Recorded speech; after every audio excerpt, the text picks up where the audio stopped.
আল্লাহ তাআলা সবাইকে যে ক্ষমা করে দিবেন, কয়েক শ্রেণীর মানুষদেরকে ক্ষমা করবেন না। কয়েক শ্রেণীর মানুষদেরকে ক্ষমা করবেন না। মুশরিককে আল্লাহ তাআলা ক্ষমা করবেন না। যারা মুশরিক, আল্লাহ তাআলার সাথে শিরক করে, তাদেরকে আল্লাহ তাআলা এই রাতে ক্ষমা করবেন না।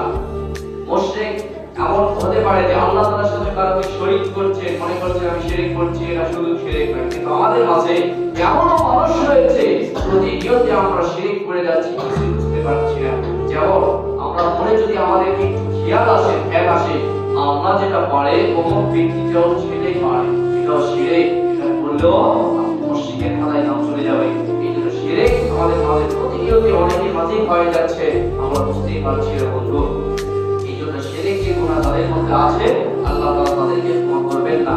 দুই নম্বর, পিতামাতা অবাধ্য যারা সন্তান আছে, পিতামাতার সঙ্গে অবাধ্য, পিতামাতার সঙ্গে সৎ ব্যবহার করেন না, পিতামাতাকে দেখভাল করেন না, আপনার পিতামাতা থেকে পৃথক হয়েছে, এই ব্যক্তির দোয়া আজকে কবুল করবে না।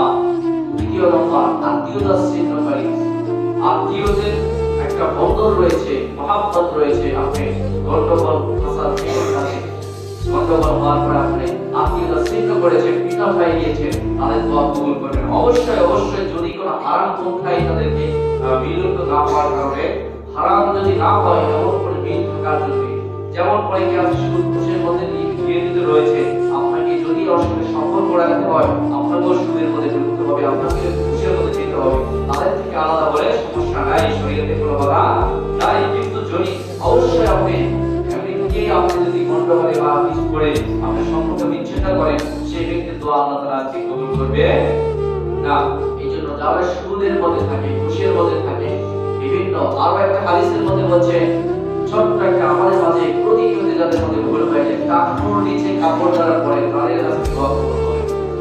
কাপড় নিচে কাপড় যারা পরে তাদের দোয়া আজকে কবুল হবে না। এই জন্য দুনিয়ার মুসলমান এই গুনাহ থেকে বাঁচার জন্য প্রত্যেকেই তওবা করা লাগবে কিনা, এই জন্য আমি সহ আপনার প্রত্যেকেই আজকের রাতে প্রথম অবস্থায় 2 রাকাত তওবার নামাজ পড়বেন ইনশাআল্লাহ তাআলা। তওবার নামাজ পড়বেন, আল্লাহর কাছে রোনাজারি করবেন, কান্নাকাটি করবেন, তারপরে আপনি ইবাদত বন্দেগী করবেন। আল্লাহ তাআলা নিশ্চিত বলেছেন, আপনারা ইউমিনাস জামি কামাল্লা জামবালাহু, যে ব্যক্তি তওবা করবে আমি আল্লাহ তাকে নিষ্পাপ বানায় দেব। সুবহানাল্লাহ, আমি আল্লাহ তাআলা তাকে নিষ্পাপ বানাই দেব। তওবা করলে আল্লাহ তাআলা তওবাকে কবুল করে। অবশ্যই তওবাটা খালিস দিলে হতে হবে। আপনি তওবা করছেন আজকে এক বিষয়ে, আপনি আগামীকালকে আবার করবেন, এই তওবা হবে না। অবশ্যই অবশ্যই তওবা করতে হবে। এমন তওবার উদাহরণ স্বরূপ হচ্ছে, তওবা এমন জিনিস, মানুষ টয়লেটে যাওয়ার পরে যে মল ছেড়ে দিয়ে আসে, তারপরে পরে কি করে দেখতে যায়, কথা বলে দেখতে যায়, কেউ দেখতে যায় না। ঠিক তেমনই যে বিষয়ের উপর আপনি তওবা করবেন, আল্লাহ আমি এই গুনাহ করেছি আর কোনোদিন করব না, আজকে তওবা করলাম, এরপরে কোনোদিন ভুল পরবর্তী যাওয়া যাবে না। এটাকেই বলে তওবা। আপনি অটোমেটিক্যালি এই তওবা করবেন, আল্লাহ তাআলা আপনাকে মাফ করে দিবেন, ক্ষমা করে দিবেন। আর যে ব্যক্তি তওবা করার পরে আল্লাহ তাআলার কাছে রোনাজারি করবে, অবশ্যই আল্লাহ তাআলা অসংখ্য মানুষদেরকে আজকে রাতে ক্ষমা করবেন। আল্লাহ রাসূলকে জিবরাইল আলাইহিস সালাম ডাক দিয়ে বলছেন যে সেই জামানায় একটি বংশ ছিল, কালাব নামে একটা বংশ ছিল, গোষ্ঠী ছিল।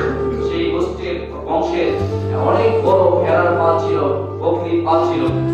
আল্লাহ রাসূলকে ডাক দিয়ে বলছেন, কালাব নামের যে গোষ্ঠী রয়েছে তার জনগোষ্ঠীর ভেড়ার পালের সমান, ভেড়ার পালের যে পশম রয়েছে, যে ছাগল বা ভেড়া রয়েছে, তার পশমগুলো রয়েছে, পশম পরিমাণ আল্লাহ তাআলা আজকে রাতে ক্ষমা করবেন। আসলে এটা তার ইঙ্গিত করা নয়, এটা তার একটা অধিকাংশ বোঝানো হয়েছে। আর সেই জামানায় প্রত্যেকটা জাতির, প্রত্যেকটা গোষ্ঠীর এক একটা পারে 2000-এরও বেশি 2000, 20,000-এর বেশি ছিল বকরি বা ছাগল ছিল। সেই ছাগলের একটা ছাগলের রং যদি আপনাকে গণনা করতে চান, আপনি মনে পারবেন, অনেকে বলবে একটা ছাগলের ছোট বাচ্চা দিলেও বলবে না, অনেক করবে যে এটা অসংখ্য বলবে না। ঠিক তেমনই আল্লাহ তাআলা এটা উদাহরণ স্বরূপ জিবরাইল আলাইহিস সালাম আল্লাহর নবীকে ডাক দিয়ে বলছেন, আল্লাহ তাআলা এই রাতে অসংখ্য বান্দাদেরকে ক্ষমা করে দিবেন। আমরাও যেন, আমি যেন, আপনি সকলেই যেন তাদের কাতারে যেতে পারি, তাদের কাতারে গিয়ে আল্লাহ তাআলার কাছে ক্ষমা প্রার্থনা করতে পারি। এই জন্য আজকে রাতই হচ্ছে লাইলাতুল নিসফি শাবান, অর্থাৎ শবে বরাতের রাত। আমরা সকলে ইবাদতে কাটাবো ইনশাআল্লাহ। আর একটা কথা হচ্ছে, যে ব্যক্তি রাতেও ইবাদত করতে পারবে, ঘুম জাগতে পারবে না মনে করছে, সেই ব্যক্তি যেন এশার নামাজ জামাতের সাথে আদায় করে, তাহলে আপনার অর্থে ইবাদতে সওয়াব হয়ে যাবে। ফজরের নামাজ যদি জামাতে আদায় করে তাহলে পুরো রাত আপনার ইবাদতের মধ্যেই হয়ে যাবে ইনশাআল্লাহ তাআলা। আর পারলে আর বেশি বেশি ইবাদত করবে, বেশি বেশি নামাজ করবে। আপনাদেরকে সকলেই অনুরোধ করলাম সকলের কাছে অবশ্যই প্রতিনিয়তই আমাদের মাঝে যে প্রত্যেক বছরে একটা ইবাদতের মৌসুম বা চলে আসে, এটা রমজান মাসের আসার পূর্বে একটা আমাদের মাঝে প্লাস পয়েন্ট। রমজান মাস যে আসবে তার আগে একটা প্লাস পয়েন্ট, এখানে গুনাহ মাফ করে নিব, গুনাহগুলো মাফ করে নিব। আর জান্নাত পাওয়ার জন্য আমরা যে সবচেয়ে অর্জন করব রমজান